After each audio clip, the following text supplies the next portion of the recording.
আমাদের একটা প্রতিবেশী দেশ আছে, আমরা আমাদের দেশ নিয়ে যত ভাবি তারা তার চেয়ে বেশি ভাবে। কথা বুঝতেছেন না? আরো ভেঙে বলতে হবে।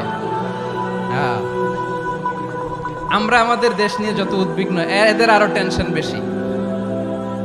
বলেন, আমাদের দেশে শান্তি আছে না নাই? আমরা হিন্দু মুসলিমে কখনো দাঙ্গা লাগে? আসতে বলেন, কেন লাগে? ওদের পূজা পার্বণে আমাদের মাদ্রাসার ছেলেরা যে পাহারা দেয়, চিল্লায় বলেন ঠিক কিনা? আমাদের তাফসির মাহফিলের সময় ওরা ডিস্টার্ব করে, ঢোল বাজায় না। ওদের পূজা পার্বণের সময় আমাদের তাফসির মাহফিলের ডেট হলে আমরা চেঞ্জ করে দেই। সুবহানাল্লাহ, কি সাম্প্রদায়িক সম্প্রীতির রোল মডেল। আর ওই বাংলাদেশের ব্যাপারে তারা অনেক ডিস ইনফরমেশন ছড়াচ্ছিল। ভারতের অনেকগুলো গণমাধ্যম, আমি জেনারেলাইজ করব না, আমাদের প্রতিবেশী দেশের সব গণমাধ্যমকে আমি দোষ দিতে চাই না। অনেকগুলো গণমাধ্যম তারা ডিস ইনফরমেশন শেয়ার করেছে। ডিস ইনফরমেশন আর মিস ইনফরমেশনের পার্থক্য আছে। মিস ইনফরমেশন না জেনে ভুল বুঝে একটা মিথ্যা বা ভুল তথ্য ছড়িয়ে দেয়া, এটার ক্ষমা আছে, এটার কি আছে?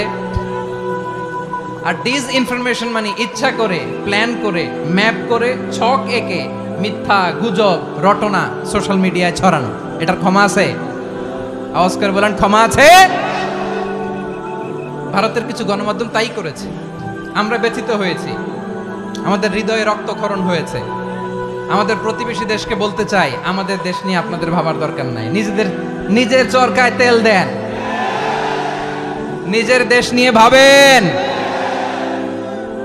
গত মাসের ভয়েস অফ আমেরিকার রিপোর্ট, বাংলাদেশে সংখ্যালঘু জনগোষ্ঠী আগের চেয়ে বেশি নিরাপত্তা পাচ্ছে। Report voice of America, Muslim report নাকি? মুসলিম জরিপ, ভয়েস অফ আমেরিকা। কথা বুঝে নাই বোধহয়।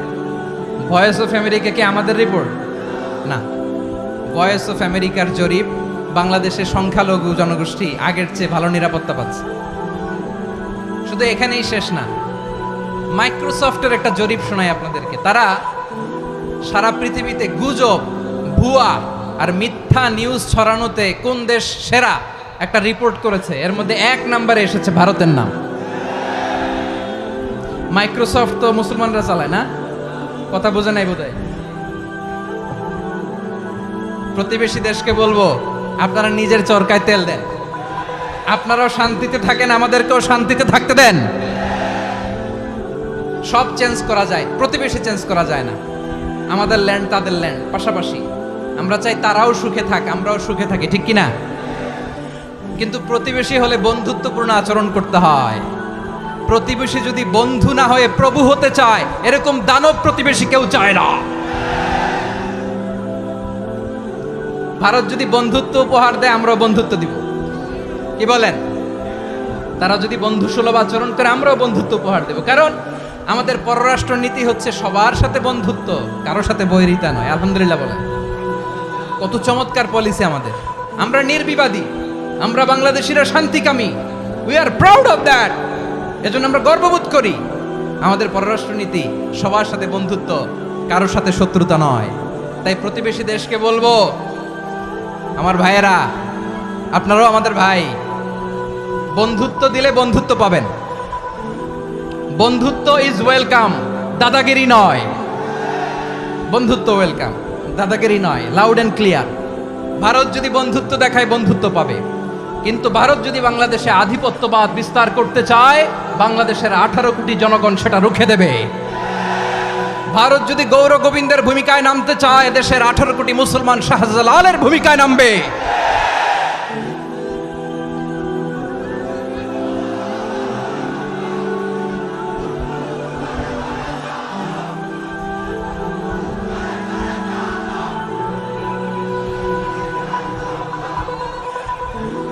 প্রিয় ভাইয়েরা, আমরা বন্ধুত্বে বিশ্বাসী, শত্রুতায় নই, ঠিক কিনা বলেন? আল্লাহ আমাদেরকে বোঝার তৌফিক দান করুক। তাহলে এই যে তারা বলেছে এদেশে সংখ্যালঘুরা কষ্টে আছে, দুঃখে আছে, এটা কি ঠিক? বলেন, এটা কি ঠিক? না, তারা ডিস ইনফরমেশন শেয়ার করেছে, এটা ঠিক নয়। আমার প্রতিবেশী বন্ধু রাষ্ট্রকে বলবো, আপনারা এটা করবেন না, এটা করবেন না। আমরা শান্তিতে আছি, আপনারাও শান্তিতে থাকেন, আমাদেরকেও শান্তিতে থাকতে দেন। এই যে চিটাগাংয়ের অ্যাডভোকেট আলিফ হত্যাকাণ্ডে গোটা বাংলাদেশ আমরা ধৈর্যের পরাকাষ্ঠা দেখিয়েছি, চিল্লায় বলেন ঠিক কিনা? আমাদের নেতা আমাদেরকে ডেকেছে, আমরা শান্ত থেকেছি, আমরা শান্ত থাকতে চাই, আমরা ঐক্যবদ্ধ থাকতে চাই, যে কোনো ষড়যন্ত্র রুখে দেওয়ার জন্য ঐক্যবদ্ধ প্রচেষ্টার কোনো বিকল্প নাই। তাই আজকের আলোচনার ছোট্ট একটা টপিক আমি শিরোনাম ঠিক করেছি, আমাদের জীবনে, সমাজ জীবনে, ধর্মীয় জীবনে, রাষ্ট্রীয় জীবনে ঐক্যবদ্ধ থাকার গুরুত্ব। এবার আওয়াজ করে পেকুয়ার ভাইয়েরা বলেন, আমরা ঐক্যবদ্ধ জীবনযাপন করতে চাই কি চাই না?